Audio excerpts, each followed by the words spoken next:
যখন তুর্কি ভাই আমার সাথে যোগাযোগ করলেন, আমি ভেবেছিলাম অ্যাওয়ার্ড আমাকে দিবে, এজন্যই হয়তো তারা যোগাযোগ করেছেন, কিন্তু তারা বললেন অ্যাজ এ স্পেশাল গেস্ট তারা আমাকে চান, যে তাদের যারা স্পন্সর আছেন বা যারা হচ্ছে বিভিন্ন সেক্টরে অ্যাওয়ার্ড পাচ্ছেন তাদেরকে অ্যাওয়ার্ড তুলে দেওয়ার জন্য।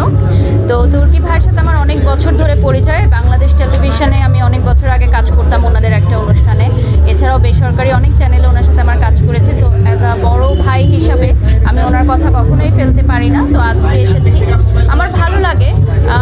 আমি সব অনুষ্ঠানেই যাই যেখানে আমাকে বলে যে আপনাকে সম্মান দেওয়া হবে, সেখানে আমি সবসময় চেষ্টা করি, কারণ আমি মনে করি একটি শিল্পী সম্মানের আসলে কাঙাল। আমরা হচ্ছে যেখানে সম্মান পাই, ভালোবাসা পাই, সেখানে আমরা বারবার ফিরে যেতে চাই।